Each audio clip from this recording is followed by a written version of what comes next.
Good evening, baseball fans. How you doing? Hello, hello. We already got a lot of you here in the chat. And the chosen one, 86 in the chat, says the hot stove is burning.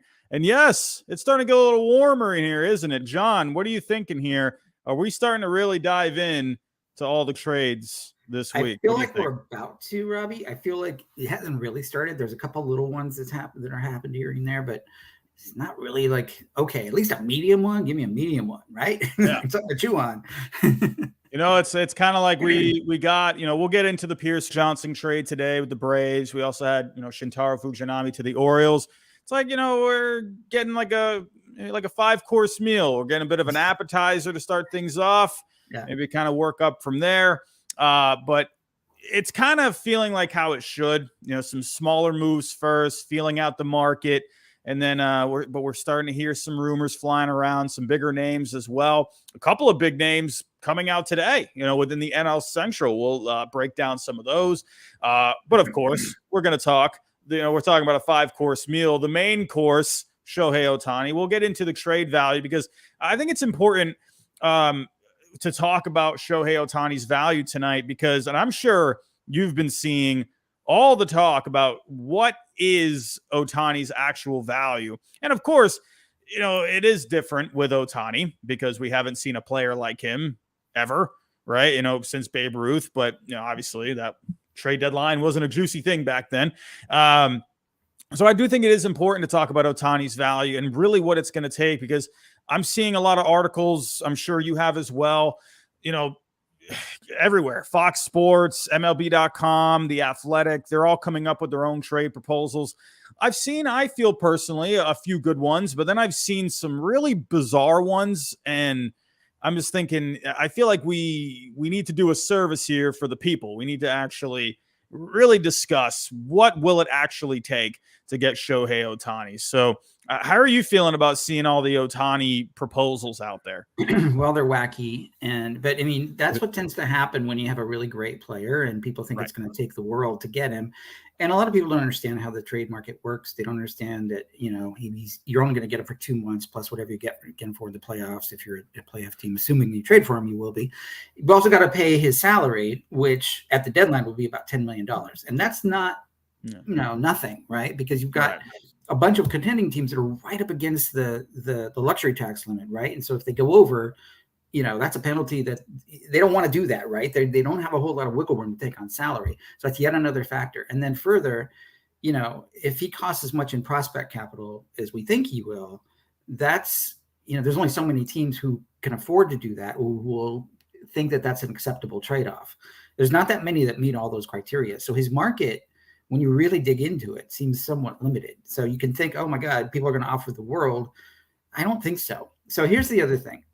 Did a little back of the envelope calculation. So let's pretend it's the preseason of this year, 2020, going into 2023. Yes. We know Ohtani's, terrific pitcher and terrific hitter, right? Let's say he was, I'm just going to make up these numbers here. Let's say you give him 1 year of Ohtani as a pitcher would be worth what?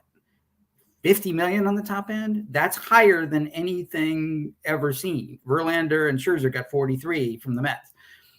But let's just say 50 for now for simple math. Right. As a DH, most DHs don't get more than like 25. You think JD Martinez got in the 20s, But let's give him a really big bonus and say he got 40 as a DH. Put that together. That would have been a $90 million player for the entire year, right? Now, he's making a $30 million salary, which means at the beginning of the year, if that assumption is correct, he had $60 million in surplus value. Now, here we are. We're coming up to the 1/3 left mark of the year, right? So now, if you take that number, and again, very simple back of the envelope, those two things combined, hitter and pitcher, be worth about $30 million for the rest of the season, and he's making 10. So that gives you a surplus of 20.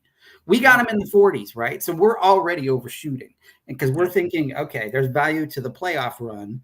You can get him for an extra month potentially. There's value to his, there's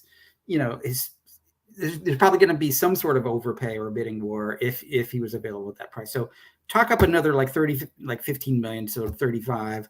Chalk up another couple million for a bidding war, and you get into the 40s, which is where we're at. Yeah. And again, those initial assumptions were pretty darn high for 1 year. So we're already high on top of high on top of high. That's my point. Right.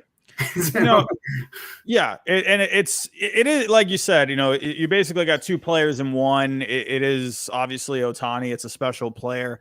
I do think, again, like you said, there could be a bidding war that comes into play. I wouldn't be surprised if we end up seeing what the simulator would call like a major overpay. I wouldn't be surprised if something like that happens. Maybe even higher than that. Who knows? Maybe the Angels somehow convince a team. We saw it with Luis Castillo. Where the Mariners just said, hey, you know what? We're pushing all the chips in, take it or leave it. And then they ended up getting a massive haul that was not approved by the simulator. I could see something like that just because of the dynamics of it. I feel like there's a bit more of an emotional pull in it as well. I know a lot of these front offices, you can't go off emotion. You can't do that. But I feel like he is that kind of a player where he's the face of the game, and there's so much behind him. There's so much marketing behind him. It's going to be really interesting to see how it plays out. But it is interesting also just to see all of the proposals out there, just seeing how wacky they're getting. I feel like in the end, we're going to kind of go meet somewhere in the middle. Yeah. Where the simulator, you're looking at right in the 40s, like you said, you're seeing these crazy offers of like worth 140 million. I saw one, I think it was like 150 that was proposed by Tim Bowden on The Athletic. I think he had one okay proposal, but I don't know. He was all over the place. But he had one suggestion that was worth 150 million. And I'm thinking, man, like, I don't know. I think he put the Giants' top 5 prospects. I'm not even kidding. I think he just copy pasted them. So, I mean, here's the thing. Yes, if you have Ohtani, you have a much better chance of going farther in the playoffs, getting to the playoffs, and then going farther in the playoffs. These 2 players in one, right? 2 high quality players in one person, and so that's going to improve your chances. But it's not going to guarantee you a World Series win. So the question that really follows is what is that extra amount of value that would be worth A, guaranteed World Series win, but B, since you can't guarantee a World Series win, something deep enough, to try is really where it boils down to your point. Yeah. Like you got to think of it from a team's point of view too. Is it worth it to do it? Because I think the last time I've checked, ever since Shohei Ohtani has been in the major leagues, every team that doesn't have Shohei Ohtani has won the World Series. So you can get it done without Shohei Ohtani. It is possible. Right. So of course, obviously adding him on your team would be amazing. Of course, you'd make any team better, but it's not, like you said, it's not guaranteed. So at the end of the day, you would love to add this kind of a player, but you got to also think about the team that's trying to get him too. Is it worth it? And will there be a team that ends up thinking it's worth it? Sure, we could see a team show up with a deal. We'll have to see. I think it's going to take a certain set of circumstances for it to get done. It's not just a matter of like you turn on MLB The Show and you plug in some players and you get a trade done. It's not going to be as simple as that. So, but you do have a lot of people in Twitter land, the most friendly place on earth, that are going, oh man, people are having a field day lately. I actually want to ask, before we dive into everything, I want to clear up a misconception here, because I've been having a couple little back and forths with a few people on Twitter land. Actually, is it even called Twitter anymore? Is it X now? I am not totally sure. I don't understand. Like I saw the new, I don't know. Anyway, but I saw one before the values got updated. I need to ask this. I already know the answer to the question, but I want the expert to clear this up here. So I had someone on Twitter show me a trade. We've talked about this before. People like to go on there. They like to manipulate the trades and yada, yada. Oh, this is so terrible, blah, blah. And so I had someone put Mike Trout for Corey Kluber. Right. They had this right around the same negative value. Obviously, they are completely different players. And I just want to clear up that misconception. Can you explain to the viewers at home why Mike Trout for Corey Kluber? Actually, I don't even think it was accepted by the model, actually, just if I remember correctly.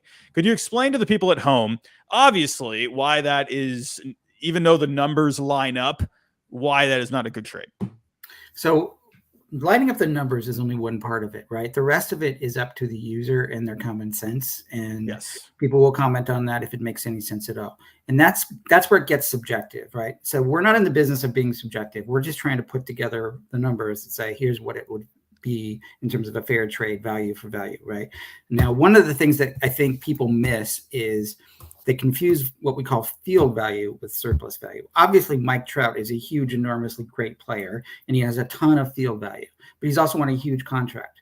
So his contract has now gotten to the point, because of his injury risk and his decline, he's actually under his contract now. Yeah. And so people can mistakenly think, okay, well, that's, we're saying, yes, he's not worth the money. So in order to get him, as we've seen many times over with stars, you have to kick in some money, like with the Arenado trade, for example.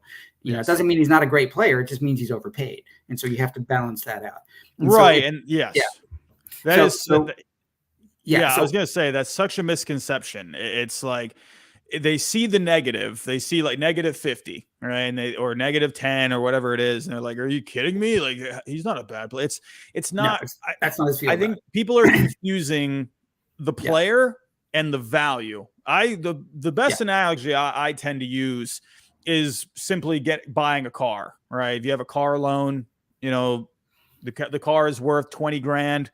You owe 25 grand. You're underwater on it. It's right.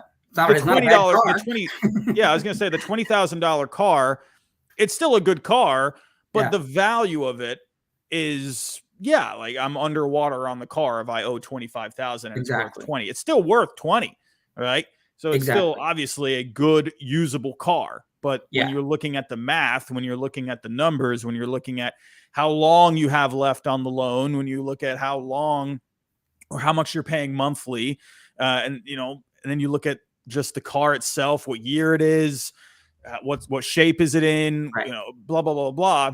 That's the best analogy I tend to use when it comes to the value of the players. Obviously, the players are not cars. We all know this. But that, to me, I think people really get that confused, and they tend to, and I'm not trying to sound condescending here. I always want to have conversation, but a lot of people tend to not want to have that conversation, and that's what makes it frustrating. Because the heuristic, the mental model is basically, good player for good player, right? And they don't want to think about the contract. They don't want to think about the money or the years of control or all the other things that go into it. If you were an actual professional running a team, you'd be considering all of these things. In Mike Trout's case, he still owed $258 million, and now he's over 30. He's got a back issue. He's got other injury concerns, and he's in decline. Do you want to pay $258 million? Is he worth that? As you get into age 37, 38 of his contract, maybe not. That's a lot. You have to think through the whole thing, because that's what you'd be picking up. All of that, that whole obligation, right? It's not. That doesn't mean he's a bad player. He's worth $200 billion in field value, according to mine. It's just that he's under what that contract is, and so that doesn't mean fair trade, because you still value the $200 million on the field, and some. Maybe, a team like the Mets and Steve Cohen would say, sure, I'll overpay for that. And that's fine, but we're just saying most teams, and we're assuming rational GMs would not want to overpay that much. That's all we're saying. Exactly. And I do want to, the people that have been watching me now for how long, the people on the channel, they know that you can't base everything totally off the numbers. You're going to have different philosophies within different organizations. You're going to have different ways of thinking. You're going to have Steve Cohen, and then you're going to have Chaim Bloom. Like, you're going to have, two different kind of, well, obviously that's an owner and then a president of baseball op. But you see what I'm talking about. There's more Chaim Blooms out there nowadays than there are. Yeah, exactly. Right. Yeah. Like, George Steinbrenner would be fun to have, but exactly. But I thought it was interesting. If you've been following John Hyman's posts, he has just recently learned the concept of what he calls excess value. And so he's basically saying, he's covering the Mets, that, Verlander and Scherzer, most of these guys have underwater contracts, and so they're not tradable unless you kick in money. He is now grasping the concept after all these years, but he's calling it slightly different than we call it. We call it surplus value. He calls it excess value. But somebody basically educated him in the industry, and now he's grasping, they'd have to kick in money in order to trade Verlander. Right. So now he gets it. Yeah, I mean, of course. Like, it's, I remember, before we really start diving in and everything, my first example when I first started, maybe not really thinking so much about values and everything, but I remember when Manny Ramirez was in the trade rumors in 2005 after they won the World Series. Buster Olney came on ESPN every single day saying, Manny's getting traded. He's gone. He is good as gone. Baltimore Orioles want him. Maybe Miguel Tejada goes back to the Red Sox. And like, looking back on that in hindsight, it doesn't surprise me that, Manny maybe ended up not getting traded. It was a while back, but there's so many different, it's not, what I'm trying to say is you get the people that like to, they look for the ratings, they look for the clicks, they want to get the juicy headline, but there's so much more that goes into the thinking behind it. And, I am happy if John Heyman is starting to maybe realize that it's a business. And I think people confuse business with player. It's absolutely true. Yeah. Do you remember when Carlos Stanton got traded to the Yankees? He had a huge contract. He was coming off an MVP year, and the Marlins still had to give up money and still had to take on another bad contract and basically get not much in return because he was underwater even after that good year. And that's there's many more examples like that. Right.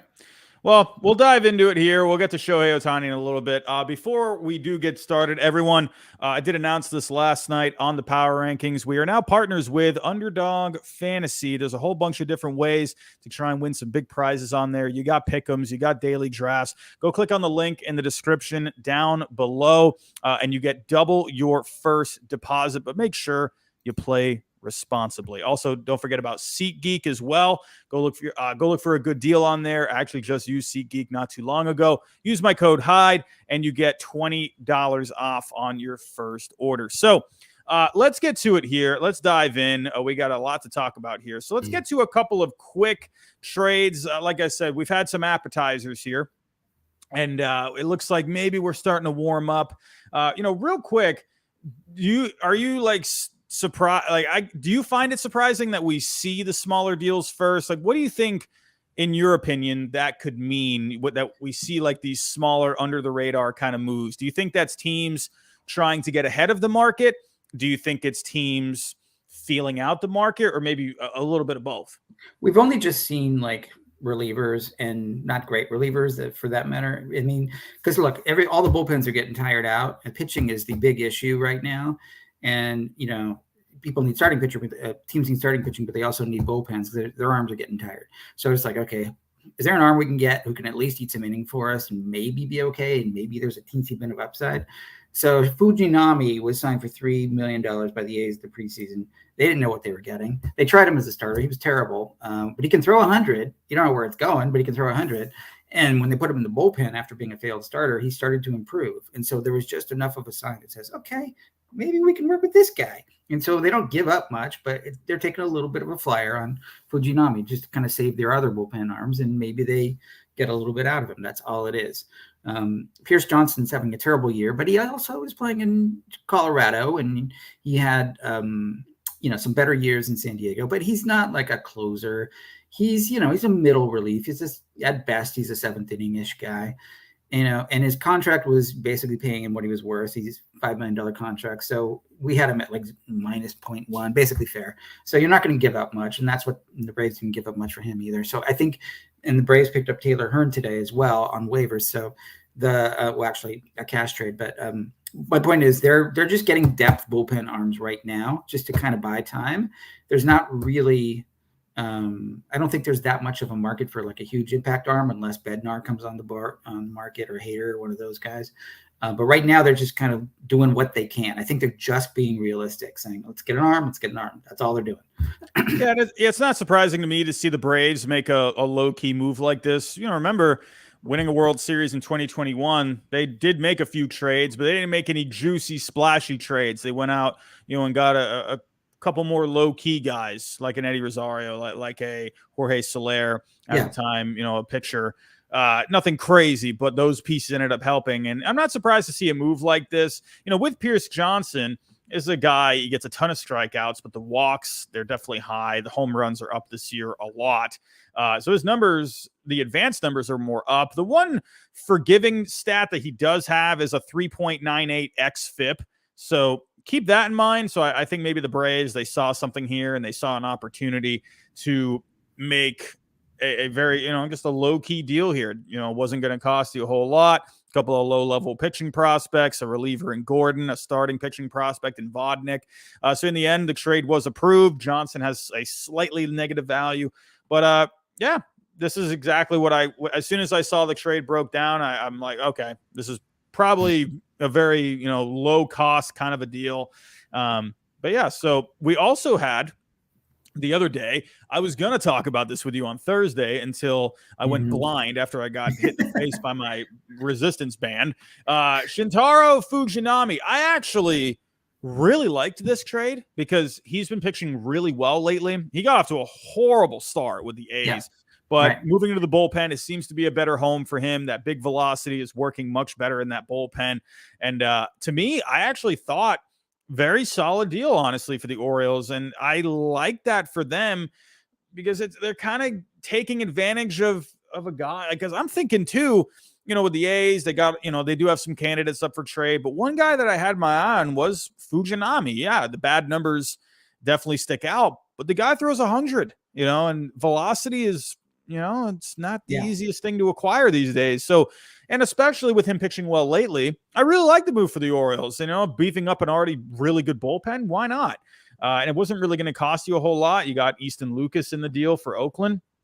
And in the end, it was approved by the simulator. So Fujinami had a 1.9 median value, while Easton Lucas has a 0.9. So overall thoughts, what do you think about this trade?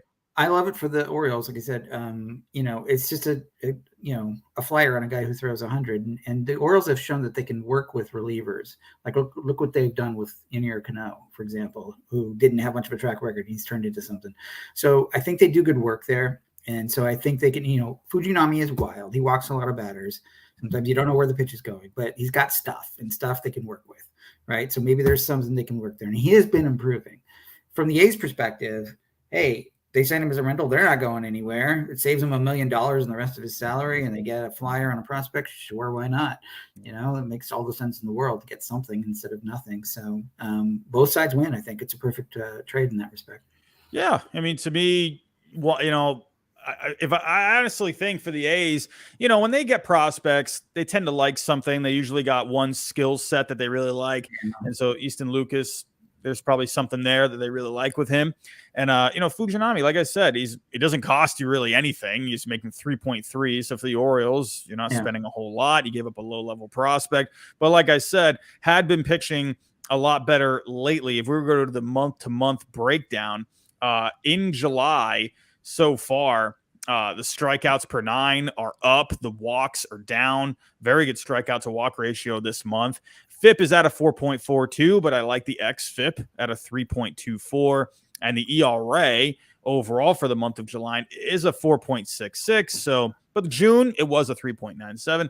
So, it's kind of one of those things where, and the one thing with the Orioles that they have done is they don't have the most glorious starting rotation, but they're getting a lot out of those guys, I feel like. So maybe they can figure something out here with Fujinami and make him maybe he can end up being a dominant reliever. The other thing, I saw a report that said, one way teams could go like the Orioles is just beef up their bullpen to save the starting pitching arms. And that's, if you don't feel like you want to make a deal for a starting pitcher, okay, well, let's see if we can get 2-3 healthy arms and kind of rotate them in and save everybody's arms that way. Sure. But let's move on here. Let's move on.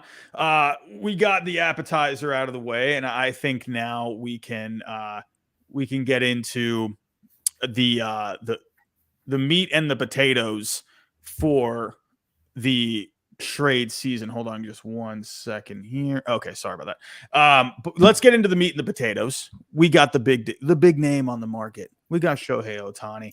We just did talk about him to start off the show. But in the news today, we have a report from John Morosi talking about Ohtani, and it's looking like that the Angels might even still be looking for a trade, possibly, even despite them playing well recently, winning 6 out of their last 8, getting a sweep on the Yankees earlier this week, winning their series this past weekend. So they are playing a little bit better. They're not completely out of that wild card race, 4 games out. But, kind of wondering, is it still close enough to really get back into this race? But one thing that he does mention here, let me pull this up, is whether or not Artie Moreno feels like he could even have a chance at signing him in the offseason. So makes me wonder, could there have been maybe something behind closed doors where maybe there was a conversation had, hey, what do you think? Any chance, extension? What do you think? And Ohtani, it probably sounds like he wants to test that market. And so to me, I would think if Artie Moreno feels like he doesn't have a chance, at getting an extension done. I mean, we all know Artie Moreno has been pretty stubborn. And so, he wants to hang on to Ohtani.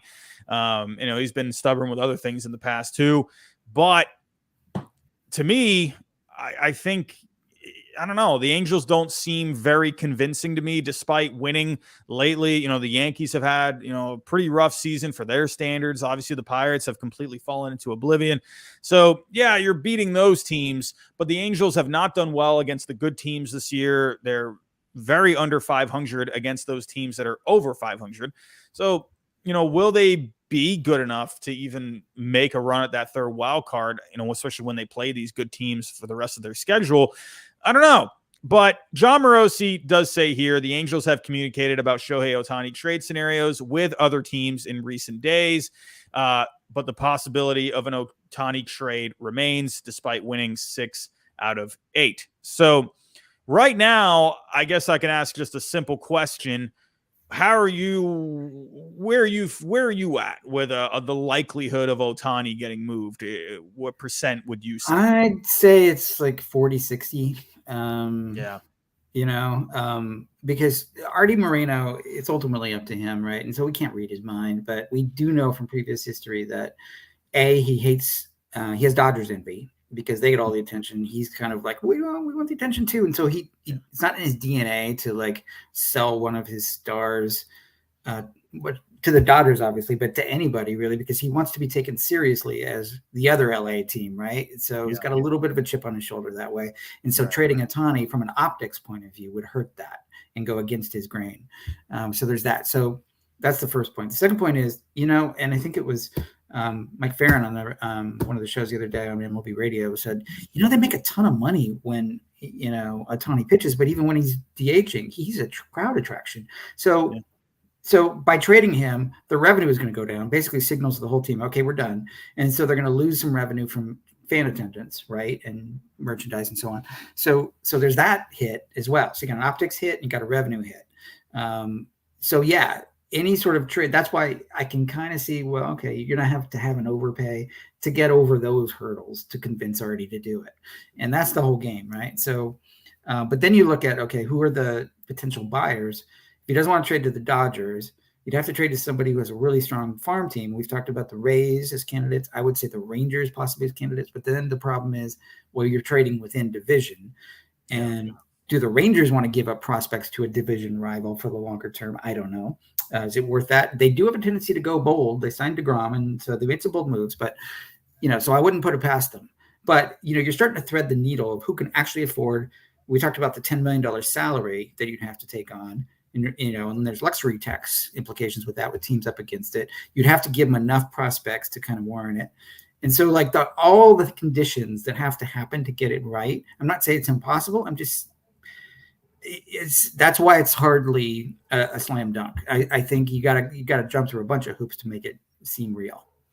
Absolutely. And you make a good point about the Rangers. They are aggressive, but the Rangers are aggressive, but they're being like a conservative aggressive, in my opinion, where teams now, it's not, we're way past those days now where you have a really good major league team and a bad farm, or you have a good farm and a bad major league team. We're past those days now because teams like the Dodgers and the Rays have shown that you can build a sustained winner while, having a very strong farm at the same time. It's possible.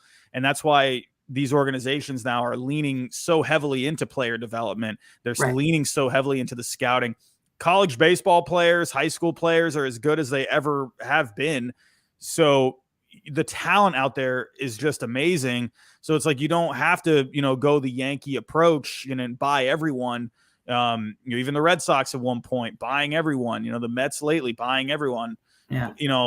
Teams are looking at keeping these farm systems strong every single year. So to me, the Rangers, I see the fit, but I also don't see it at the same time, kind of like what you were hinting at, where they've been building this farm system back up for the last few years, and just to demolish it, at least the top of it, for 2 months, of Ohtani, and they don't even know if they have a chance to sign him. They could, but they don't know for sure. Right. So the Rangers I don't consider serious. The only teams that I really even consider serious for Ohtani, at least in my own personal opinion, are the Rays and the Dodgers, because they have that sustained model where they could go splurge. The Dodgers, they could wait till the offseason, but they could go get him now if they really wanted to. They have an incredibly deep farm system. And then the Rays make a ton of sense. It's funny because I mentioned the Rays the first time back in May, and then we talked about it a little after that. And now everyone else is jumping on the Rays. I don't know, man. I think they watch our stuff. I'm just saying. But it makes a lot of sense for the Rays. And yes, it goes against their tendencies of how they like to operate, but they're kind of they're in that situation where they can make a splurge kind of a move. You know, they know they can build that farm back up, but they got a new stadium coming down the road. They could be relocating. They need to get some juice, some energy into that fan base, you know, especially if they want to get a new stadium in Tampa. Obviously, Ohtani's not going to be a long-term play, but if you get him and increase your chance of winning a World Series this year, that's going to really jazz up that fan base. And having a World Series under your franchise name, that's going to help you, at least in my opinion, help you in the long run, right? To say that you won a World Series, you know, but it also shows that the Rays, they're not, I said this on a stream recently, getting someone like Ohtani, it shows that you're not just that team that's just going to have this really good farm every single year. It also shows that you are willing to make that big move. And that shows the players that you are serious about trying to win one. You know, I think it would go such a long way for the Rays to make a move like that. It shows everyone that you're serious about winning. You're not just serious about just putting together a good farm every single year, right? Obviously that's good, but that you're willing to make that big move, and you're not just this analytical team, you know, just solely focused on that. You can go make that big splash, you know, and to me, I think if they make that kind of a move, it shows, they're serious and they want to win one. They've been saying also recently they got the green light to go make some moves. They were in on Freddie Freeman not too long ago. To me, it feels like they're starting to really focus on making that big move. And I wonder if this could be it. I do think teams are pretty limited. You know, you hear a lot of Orioles suggestions. I don't know. I even saw one like, they traded for Fujinami to get so they can have Ohtani and Fujinami together. And I'm like, I guess that's fun to think about. But no, the Orioles are kind of like the Rangers, where they're definitely more conservative now, where they're taking the long road. Well, the Rangers are being more aggressive when it comes to spending money, but the Orioles, they've been building up this farm now, and they want to build this sustained winner. And then I think eventually the Orioles are going to start making some big signings in the offseason. To me, I would say the Rays and the Dodgers are the most serious, you know, when it comes to getting a deal done. And maybe the Yankees, but I don't know. The Yankees just don't seem to be really in that mode. They've been spending prospects over the last couple of years, you know, getting guys like, you know, Joey Gallo, Frankie Montas, Anthony Rizzo. This one just doesn't feel like something that they would do. I could see it maybe. I don't know. Like, if you were to give three teams right now, which three teams do you think you would lean to? I'm with you on the Rays. I think they're probably the number one because they've got the farm system that, you know, could easily handle it. They wouldn't really make much of a dent. They have so many guys that are sort of, you know, in the top 100 kind of caliber guys that I think the Angels would be enticed for, and it wouldn't really hurt the Rays. And I do think they are at that, it's their moment, right? They have a contending team. They've been, you know, kind of like skirting around the issue for a while. And this is like, okay, let's just go bold. You know, that was the knock on Billy Beane's team, the A's, when they were good. Like, they could never win the big one, right? And the Rays are kind of like this version of that same thought. Like, well, they're always in it, but they never really win the big one. So I don't think they want that reputation. I think they want to say, okay, we can go for it. We can win the big one. And so I think there's a little bit of that thinking going on. And I kind of every now and then they do surprise you. So they signed Charlie Morton out of the blue for $18 million. Like, what? Okay. So they will surprise you every now and then. So I think they're the number one. But my criteria is like who has the farm system to actually afford it without totally wiping it out. That yes, the Dodgers do, but I don't think Artie Moreno wants to trade with the Dodgers. He never has. It's his call. I don't think he's going to do it because the optics were so bad. It's even worse. Like if he trades his big once in a generation star to the rival team in town, he'll never hear the end of it. I mean, that would just kill his reputation. I don't think he's going to do that. So I'm going to eliminate the Dodgers as a contender. And so really, what do you have? Who do you have left? The Braves don't have a farm. They'd have to get really creative. Phillies have Dombrowski, your old pal, who you never count him out because he'll make moves, right? It's funny you say that because I was actually playing around on the simulator the other day, trying to see if the Phillies could maybe get something together because it is Dombrowski. I know that I that's his remember MO, my days with Dombrowski, so can't count him out. And so like what if you take Andrew Painter, who's like having Tommy John surgery, he's gonna be out for a year and a half. Great talent. He's still only 21. So maybe you can sell Artie Moreno on, hey, future ace. You're not going to be able to use him until 2024-5 or whatever, but he's free. I don't know. That's a reach though, right? Like what does Dombrowski have in terms of prospect capital? Outside of that, not enough on paper. Right. Well, we are just getting, I'm just noticing this tweet here from John Morosi about 40 minutes ago, saying here that the Orioles and the Diamondbacks are among the teams inquiring with the Angels about Ohtani's trade availability. Both clubs' interest has been described as due diligence. Both teams have the young talent base conducive to making a trade. I think that, it's funny. I haven't thought about the Diamondbacks very much. This is a team that's been sliding a little lately. It would be out of the division, so it is in the West, but it would be in the National League. It's funny. I haven't thought about the Diamondbacks, honestly. Now that I'm actually seeing the Diamondbacks, that actually sounds all right because they have really built together a farm. They do. But my hesitation with Diamondbacks and the Orioles is that feels a little early to go all in. You know, it's like, okay, great. You're a year ahead of schedule. You're better than we thought you'd be. But I don't know if you're a World Series team quite yet. Maybe next year, So like the Diamondbacks, that's another team. They've been slowly putting that farm together, and they're starting to reap the benefits of it. You're starting to see some guys now come up to the major leagues. It's because remember, go back to the offseason too. The Diamondbacks, they were in on a couple of players. One guy, Xander Bogaerts, they were in on. So they were, they have been in the news when it comes to some bigger name players. It does feel early. But that is a team I wouldn't completely count out. Who knows? Maybe they just say, you know what? We're here. Let's do it. So the only other one I'll throw out there is the Toronto Blue Jays. Because they do have a high percentage of making the playoffs. Mm-hmm. They have made bold moves in the past.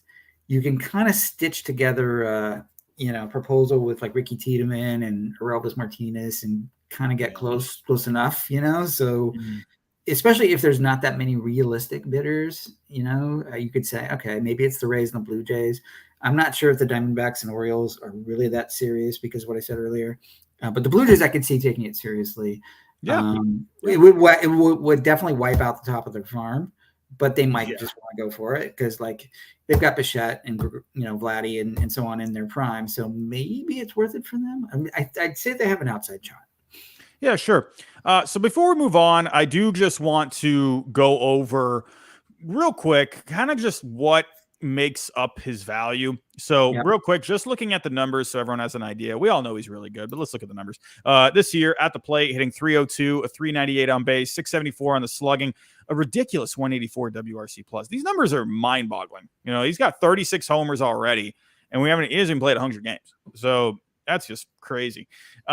He has been sliding a little bit on the mound lately. He's given up at least 4 earned runs in his last 3 starts, but the ERA still looking pretty solid. The FIP is at a 4.29. The walks are up this year. The home runs are up this year. So it's funny because last year he was much better on the mound, whereas the year prior he was much better at the plate. And now it's kind of like he's gone back to showing the true value at the plate. So it's funny how he kind of goes back and forth like that. but taking a look, obviously the performance is incredible. So the trade that I have put together is with the Rays. I have a Shane Baz in here. This is a guy that's going to be coming back from Tommy John eventually. Curtis Mead, if I was the Angels, yeah, you got a Carson Williams there who is, that's a shortstop prospect. Teams love to have the shortstop, especially the middle infield prospects, but especially shortstop. So Carson Williams would be a good prospect to get. For me, if I'm the Angels, it's just to kind of make Artie Moreno feel better. I would rather get a guy that's pretty close to major league ready, and Curtis Mead is going to be a phenomenal hitter. So the position, not great. He's going to be more of a second baseman, probably first base too, play a little third. Yeah. But Curtis Mead, that would be a guy I would like to get. Then you got a Cole Wilcox. There is reliever risk there. And then you got someone like an Auer who I'd say he's kind of in a way, like, I guess I don't call it a project, but he's got a good power tool. The numbers don't look great. They really did a great job with Mickey Moniak, so maybe they could do the same thing with him. So this is a trade I put together. I did put together purposely a major overpay, just considering everyone wants to give these astronomical trades. So I went the major overpay route. But real quick for the audience at home, when you see the 42.6 median value and with a low of 34 and a high of 51, kind of just what is the rationale behind this value? So you're basically saying, as I was saying earlier, if you started the year with 90, assuming he's like a $90 million a year player, and you kind of get down to the fact that he's only got a third of the season left, so it cuts that value down. So where we're at right now is basically he's in, just grabbing numbers so I'm not crazy. He's basically worth in the 50s. If his market value for the remainder of this season, plus a little bit of the playoffs, and he's going to be making, right now he's at about 12, a little over 12. So that's how we get the, 40, what do we say? 42. Yeah. So he's worth about 56 or 54 minus 12. So that's where you get that.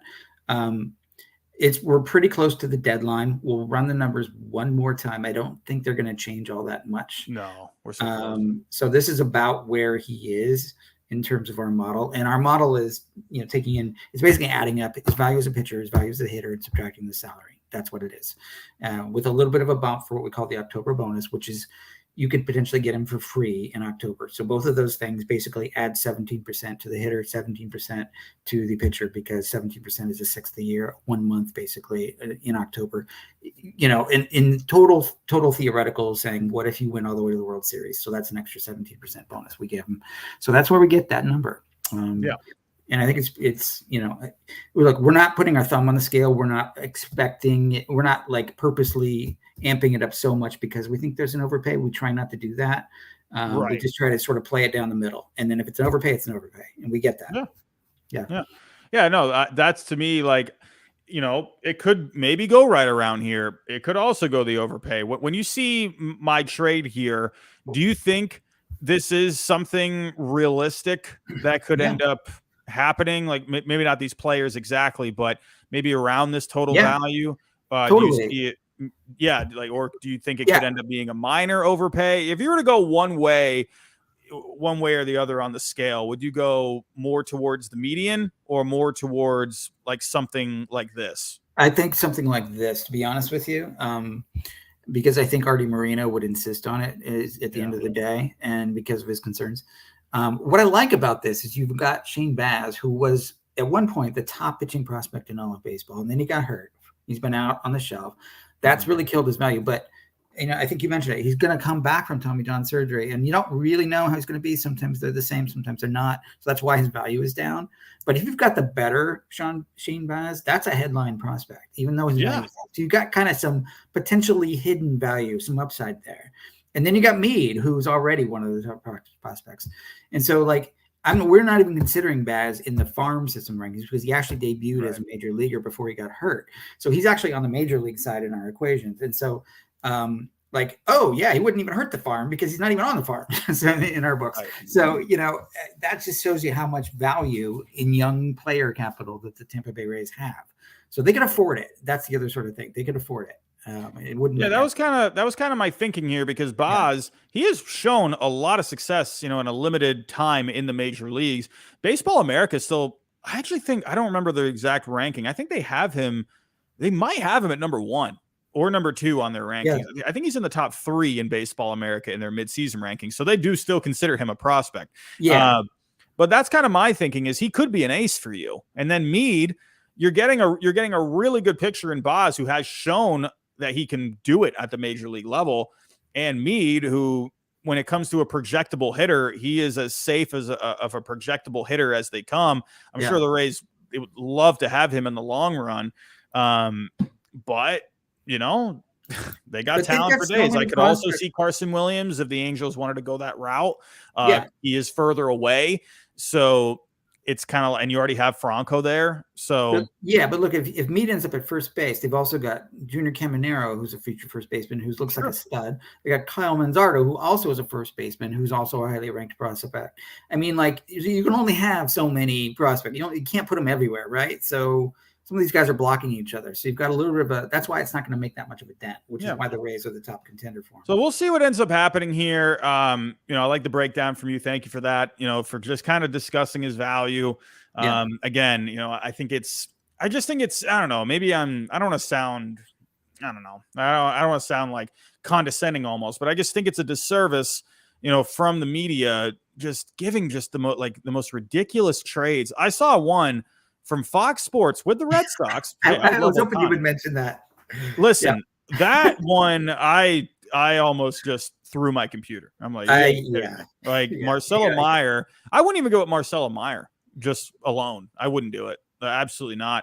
I think it was Marcelo Meyer. I can't remember it. I tuned it out of my head. I think it was Meyer, Bayo, York, and one more guy. I'm like, you gotta be kidding me. Like, yeah, exactly. And there was another one. Colin Cowherd basically said, "Oh yeah, 5 top draft picks, 3 top prospects." Like, the draft picks. Yeah. I mean, oh, come on. Honestly, I would love that. I'm kind of with him, even though he doesn't realize that's not how it works. I would love if teams trade draft picks. I think that's great. Yeah, it would be fun, but that's not realistic today. No. So, but let's move on here. We can talk about Ohtani here for hours, but we do have some other trade rumors going on right now. The NL Central has really started to pick up here with a few big names, and actually a couple of big names popping up tonight. And we talked about this one reliever in particular, saying, probably more likely to end up staying with the Pirates. But David Bednar, this is a guy that's starting to get some attention, and the Pirates are willing to listen. So taking a look here at the story with David Bednar, as well as Mitch Keller. Seeing here from John Heyman saying that the Pirates are also open to hearing what teams might offer for Mitch Keller. And then he says here, David Bednar. So what do you think about this? Are you surprised about this? Obviously, the Pirates have really kind of slid into oblivion here. They got off to the fun start, but we all saw this with the Pirates. They're probably still a year away, a year or two away. Yeah. So what do these two guys have in common? They have their control years are starting to slip, right? Yes. They've got 2.5 years left, basically. So they'll be free agents after 2025. Now that, I think, is long enough to say, okay, they can still help the Pirates in the next 2 years. They basically have the Pirates. They have them through 2025. That's what I'm trying to say.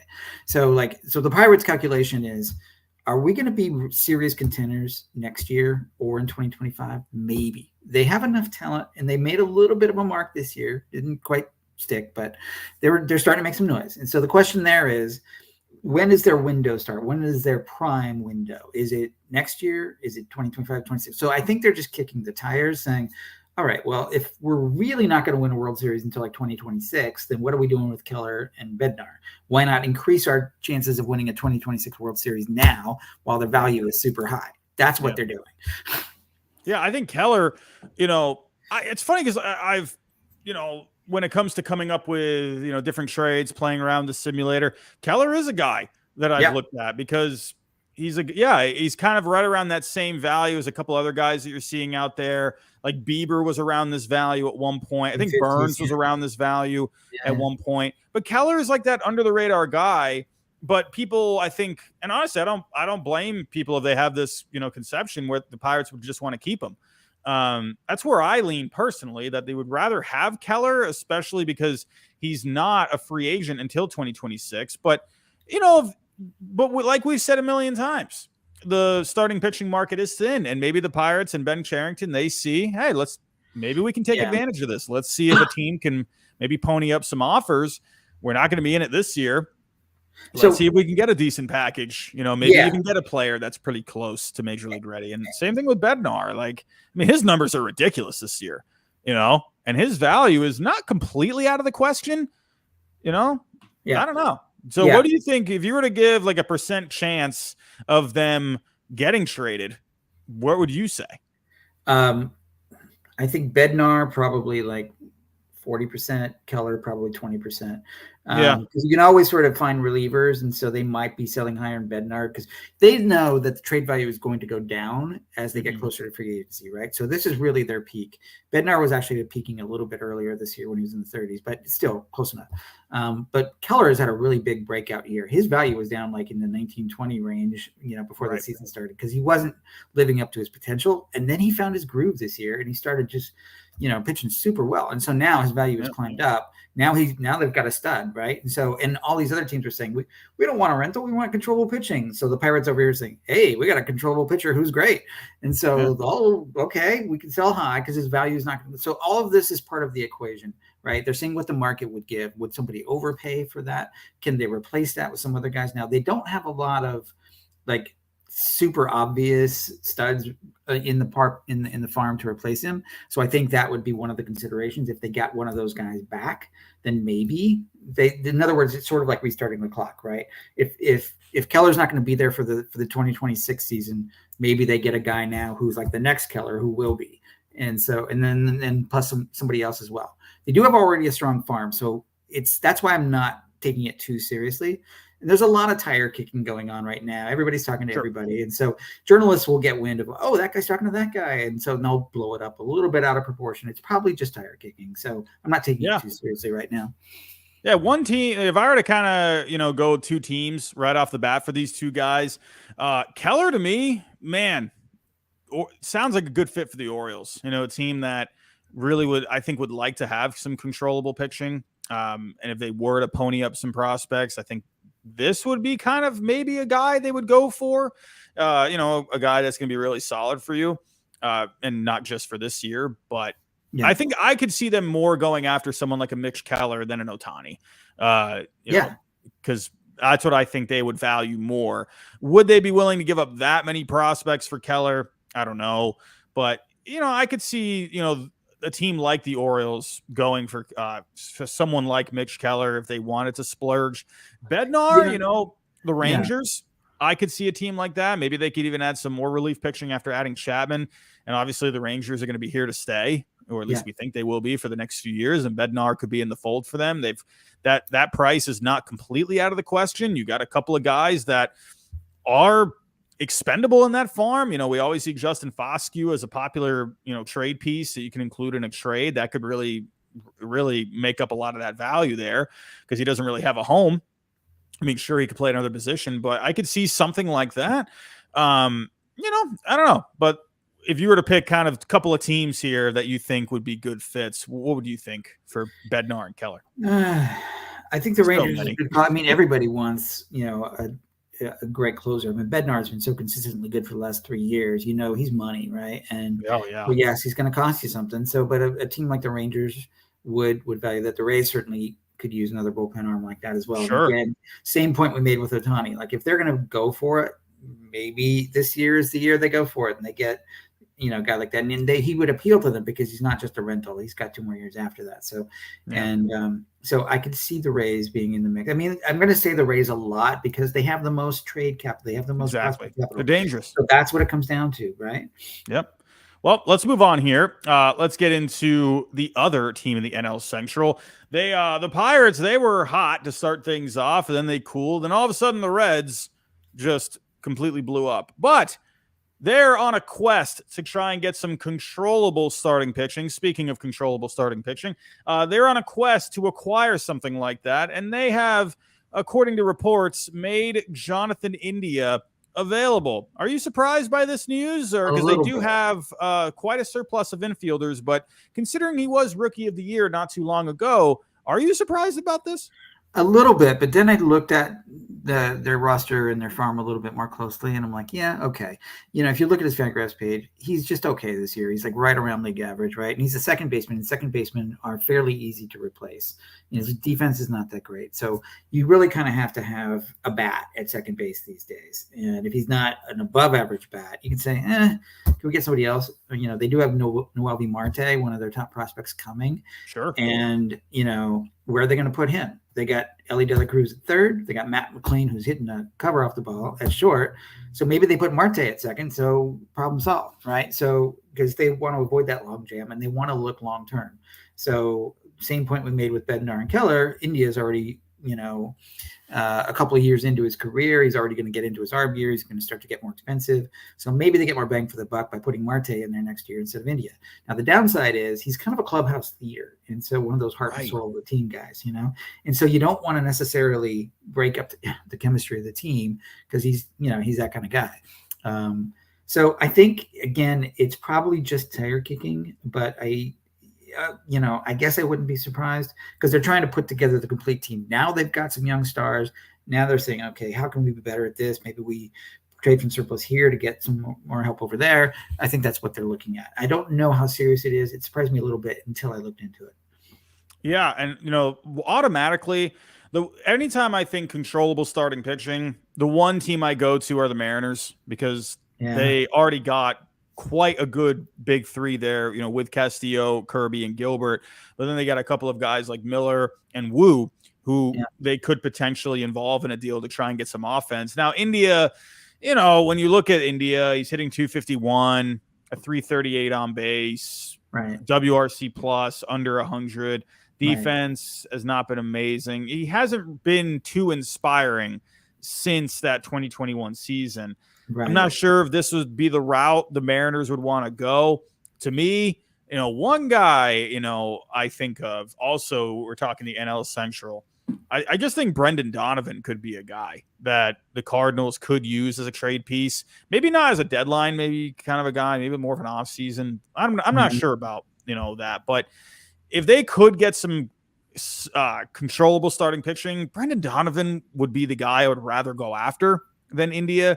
He's under more control than him, and he's just been such a productive player, and he plays more positions. I don't know if the Cardinals would want to trade him, but that's a guy I would rather go after. If I'm going to go, for a bat, I'd rather go for a Brendan Donovan. Now, India, I think, would be solid, and when you look at the trade value, it's funny because India, anytime I think of India, I just think of that Rookie of the Year, so I automatically think, and he's going to be under control here for a little while, I would think his value would be more, but then when I actually think about the numbers, so I'm not surprised to see a number like 17. So right, because he's a second baseman. He's not killing it, So we got to get real here. He's not going to get a superstar. He's not going to cost you a superstar price, right? Right. We'll have to see how this goes. But I will say, at least we're getting some bigger names on the market. It feels like we're getting some juice. So and what you're saying is like they're dangling because they, and there's a lot of talk about like major leaguer for major leaguer kind of plays, like, oh, I have too much of this, but not enough of that. Oh, I can help. So there's, not the usual sort of prospect for major leaguer trades. There's some of that going on, which is why I think you're starting to see these reports leak out. Like, oh, this major leaguer may be in play, even though you wouldn't have thought so. Yeah. So we'll have to wait and see how this goes. Let's get to one more big name here as we start to wind down for the show tonight. We got Justin Verlander in the news. So we're talking about all these positive values, but man, let's talk about some negative values. Now, we did have the conversation in the beginning of the show. Just because you have a negative value does not mean you're a bad player. It's just about the value. And I'm going to be honest with you. I have a video coming out this week, 10 trades that I would want to see by the deadline. And I was actually playing around before the updates happened with the values. I was playing around with Scherzer to the Giants. And because I'm thinking with the Giants, right? They went after Aaron Judge. They went after Carlos Correa. They're okay with spending some money, right? but they'd rather they'd rather spend the money and hang on to the prospects. Not surprised about this at all, personally, to see something like this. I was just playing around with Scherzer and the Giants just the other day. It was actually a trade that I had on my 10 trades that I would want to see. Now I might have to maybe change it. But if I'm not surprised, I don't know. Are you surprised about seeing something like these two being connected? What are your thoughts on this? All right. So first of all, from the Mets perspective, I think they're ready to throw in the towel in this year. And so, but they don't really have much to trade. There's very little. And this is what John Heyman was talking about the other day. He learned the concept of surplus value and realized there's not much. Like David Robertson a little bit. And, there's not much else. But so he knows that Verlander's contract is underwater. He knows that Scherzer's contract is underwater. So you're going to have to kick in some money.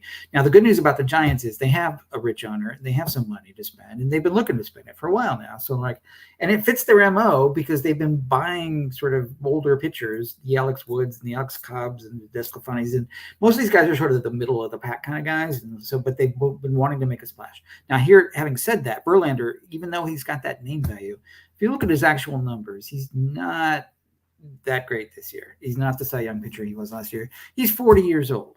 And further, his contract is a bit much, right? Because he's getting $43 million a year and into next year.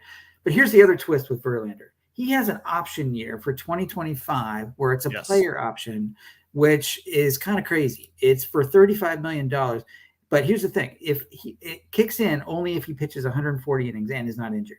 So then you think, okay, is that relevant? And we had to kind of debate about that in our calculations. Like, is that in the salary column or is that not? Is it going to vest or is it not going to vest? Because that's a big mover, right? That extra $35 million. But, at the beginning of the year, we thought, oh, he's coming off a Cy Young year. Yeah, that would probably be realistic. So we had that in play. But then we thought he's not doing so well. And now it looks like maybe it won't. So if you imagine if the Giants traded for him and he's 42 years old, are they going to limit his innings to make sure it doesn't vest to 140? So my whole point is you can't count that $35 million now because it may not vest because the team can manipulate it if he's not pitching well. And so that affects his value a little bit to the positive because that's $35 million that you don't owe him, which in his age 42 year, which was probably going to be a bad year, right? So now it's still bad, but it's not as bad as we first thought is what I'm trying to say. And so maybe the Giants can say, okay, we can stomach that. It's just another year. And so that's kind of where that's coming from, I think.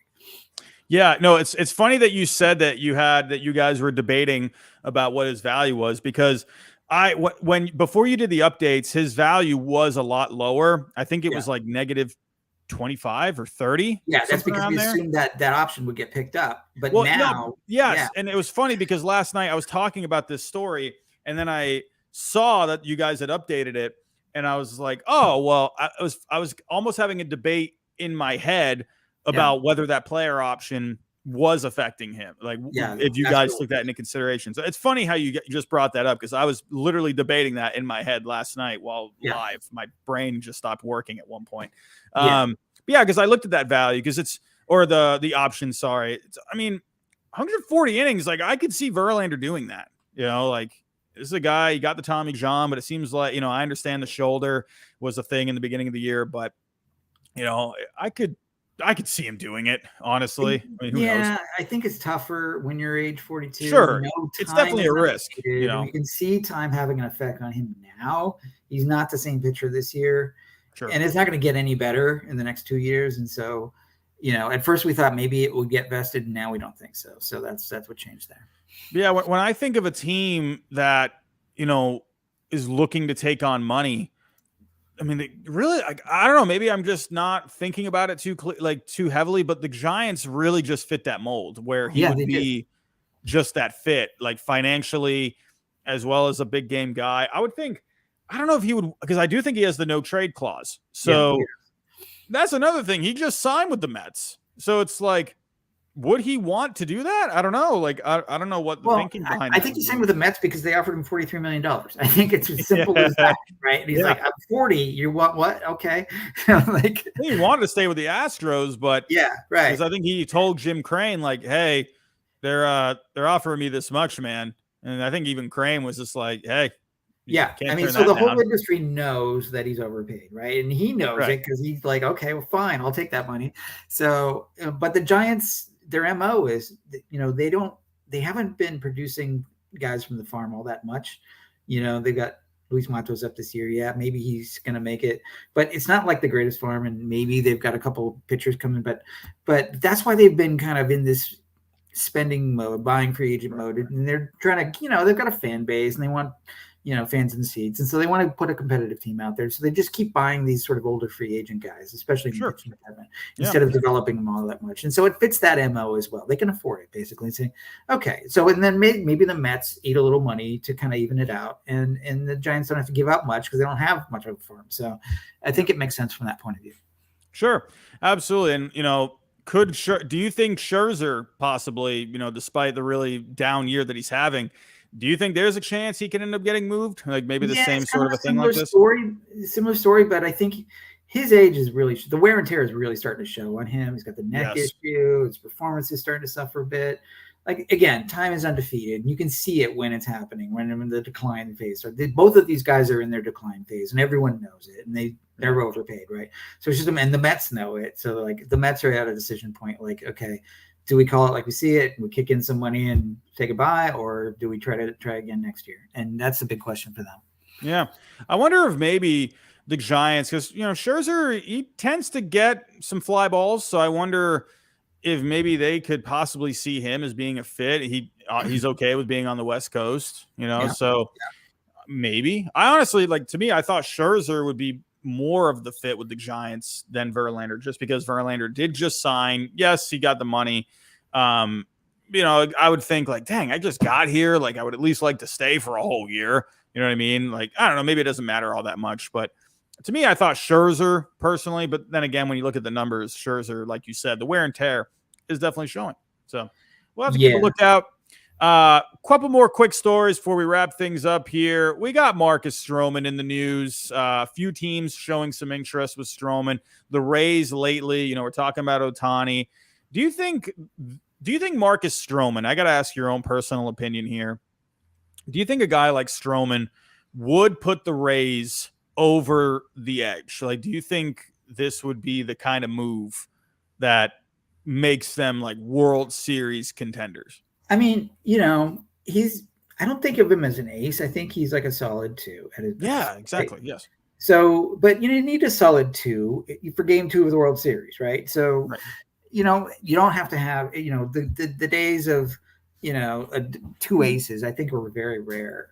So it's, in these days, especially, your starters are going a couple innings and then it's a bullpen game. So you just need decent pitchers to kind of get through all that, right? And so he's a decent pitcher, and I can see that. It's not going to cost him all that much in trade value.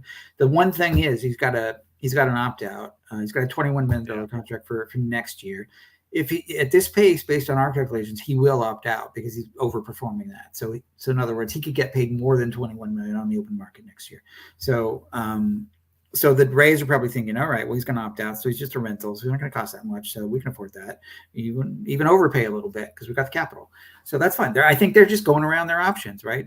He's an option. Giolito's an option. They're kind of similar, so Stroman's having a slightly better year. So it makes him a little bit more attractive. But they're similar. But yeah, we were seeing Marcus Stroman in the news. The Rays showing interest. We've seen the Blue Jays, an old friend, show interest. The Astros, I definitely think it's possible. Those teams, the Blue Jays, it's weird because they have just this sort of uncertain. I wouldn't say uncertain, but you don't know what's going on with Manoah. You don't know how he's going to be for the rest of the year. You got Ryu coming back, so I feel like the fit with the Astros would make more sense out of all these teams. I feel like the Astros, if there is a team that could use a guy, and they have a pretty good infield, Stroman, I think could be he's a ground ball pitcher. Yeah, right. Yeah. And then you got the other guy here who is getting some pretty widespread interest, and no surprise there. Yeah. You're seeing the Diamondbacks in the news. It seems like the Diamondbacks are who knows what they end up doing, but it looks like they're definitely looking to make a move. Obviously, we just saw the report. They're calling about Ohtani. They're looking at Giolito. They're looking to do something here. And actually, I think that's great because I've been waiting for the Diamondbacks here to really start living up to that potential of what the talent that they have in the organization. We've seen the Reds make some phone calls. I think Lance Lynn is a bit of a dark horse in this trade deadline market. So, but then the Dodgers were the first team about 10 days ago to show interest in Giolito. When you see these guys on the market, do you think these guys will end up being like the first chips that fall, considering they are getting so much interest, or do you think that actually pushes them closer, maybe to the back end of the market? I think it's the latter. I think it's closer to the back end because, look, these are just obvious. And I'm not surprised by any of these stories. Like, oh, contender who needs a pitcher, interested in rental pitcher. I mean, come on, these are all obvious stories. So you're going to see them throughout the week, right? But there is a bit of a multiple bid thing going on. So the selling team is going to take multiple bids until they find the right one. And that's not just the value that we have, but I think they're close to the value we have, obviously, but it's also like, positional need or like which one they like better based on their own scouting and so on. So there's variations, right? It's not an efficient market. It's sort of like, we like this guy better than that guy kind of thing. So I think because of all that, we're going to wait a few days until the end of the week. Now, I probably just changed it, but that's what I think right now. Sure. Yeah. And then also don't forget about Michael Lorenzen. I think that's a pretty solid guy that can just give you some depth in the rotation. Yeah. So he's getting again, not an ace, but can help. Right. And then the last guy that we have for tonight, not hearing a whole lot lately, but we did see about a week ago that Cody Bellinger, Astros showing some interest. It seems like the Astros, they have a couple of needs. I think you'd be a pretty good fit with the Astros, honestly. The offense, even when you had Yordan Alvarez, you had Jose Altuve out, so the offense felt incomplete. I think Bellinger would be a good fit for the Astros. It wouldn't cost really a whole ton right now. So this is the trade that I put together, Colin Barber, Gordon, and Leone. So, maybe surprise, the Astros farm, it's not very deep. So when you see these higher prospects, they don't have the higher values. Yeah, so, exactly. So I could see the Astros kind of, how are you feeling about Bellinger right now? Do you think this market heats up for Bellinger? A little bit. Well, he's certainly heated up. So that's helping. And his value has been increasing. Here's the thing with his value. And a lot of people have questioned us about it. He has a $5 million buyout for next year. Yes. So it's a mutual option, and those are never executed because both sides have to agree, and it just never works out that way. So in other words, he's got a $5 million buyout overhanging. So if a team trades for him, they're getting, he's on a $12.5 million salary. They're getting the remainder of this year. It's basically a rental with a $5 million additional sort of buyout. And so that's kind of gravitational pull on his value going down, because instead of being zero at the end of the day, it's going to be at the end of the year, it's going to be -5 because you still have to pay him that, right? So what I think will happen is the Cubs, if they're smart, will say, you know what, we'll take care of the buyout. It was our deal. We negotiated it. Let's just take the buyout. And so now he's at like 9 or 10, right? Now you get a decent prospect package back. And that fits, I think, the narrative as well. Because he's a good comeback story. And here's the thing with the Astros. They didn't get anything from Michael Brantley this year. He was the left-handed bat that they've been counting on, and they never really got it. So, here's a left-handed bat who plays outfield. It's a perfect sort of story there. So I think that fit is good. I've heard a lot of rumors about the Yankees, but I think the Yankees are just not their year, right? So I'm not sure that would be. It feels like that, right? Investment. Yeah, right. So I do think there's a couple options for him. Maybe even the Dodgers a reunion there. I don't know if that ship is sunk, but ship is sailed. But could you imagine that? Yeah, going back to the Dodgers. Man, that'd be crazy. They're kind of like the reason why I almost like the Astros as a partner is because when you think of Cody Bellinger, he has the name, right? Mm-hmm. But the Astros, when you say on paper, to the common folk, right, oh yeah, they're giving their number 3 prospect, their number 6 prospect, and their number 8 prospect. Oh, 3 top 10 prospects. Hey, that's not bad at all. Okay, yeah, of course, that sounds worth it for Bellinger. It kind of, I don't know, like when you look at it on the surface, that looks right, for the casual person out there. But when you look deeper, the values for these 3 guys aren't very high because Barber is their number 3 on pipeline, but he's not having a great year in the minors. Leone by Baseball America, Fangraphs is not a fan. Some of these guys, some of these outlets that update more frequently will tell you his stock has dropped. Yeah. Gordon, could end up being a decent guy. That could be a guy that could end up helping you out possibly next year for the Cubs. So I could see them maybe liking something like that. And then Leon is a guy that has versatility. He can move around. He can play in the outfield and the infield. I could see the Cubs liking something like that. Yeah. So, I mean, I could see it. I think it's more likely, again, the Cubs kick in that $5 million buyout. Sure. They get like a 45 level prospect in a throw in, something that, is a little bit easier to sell. Yeah. Well, we have reached the end of the show, and we got quite a lot covered here in a little over an hour. I mean, we're only going to be having more coming our way. I mean, we got 1 week tomorrow until the deadline. I was thinking it was 1 week from today because I'm so used to it being the 31st, and now it's August 1st this year, which is great because I think last year was it August 2nd last year? I don't know. I don't remember, but whatever day it was, I had to go back to work that day, and it was the worst. And everyone was all having fun, enjoying the deadline while I'm back to work, home or back from summer vacation. So this year, though, I'm still on summer vacation on August 1st. So. But well, there's no Juan Soto this year, so you're not gonna miss that. We were starting to hear a couple of things there. Yeah, okay, fine. I shouldn't say anything. I know. I don't think he goes anywhere. I think that was more. Honestly, it felt like to me, Ken Rosenthal was just looking for some clicks. Honestly, to me, it would be so silly to trade Juan Soto after you just traded him. I mean, again, I could see where it could make some sense because you just gave up so much for him, and his value is only going to get lower from here because he's getting closer to free agency. I could see that, but to me, the Padres want to win. So it's if they don't win this year, they're going to give it another shot next year because they're just that's what I think. So, well, all right, everyone, we're out of here. We have talked enough trades for tonight, but it's going to get busy here. We will have more streams over the next week, so be on the lookout for that, everyone. If you can on the way out, hit the like button. Don't forget about our new partnership with Underdog Fantasy. Click on the link in the description down below. You get a double deposit when you use the code HIDE. So go check that out and check out SeatGeek as well. See if you can go find yourself a good deal on some tickets. So everyone, have yourself a great night. John, thank you for stopping by tonight, my friend. I appreciate it. Always fun, Robbie. Thanks for having me. We'll see you next time, everyone.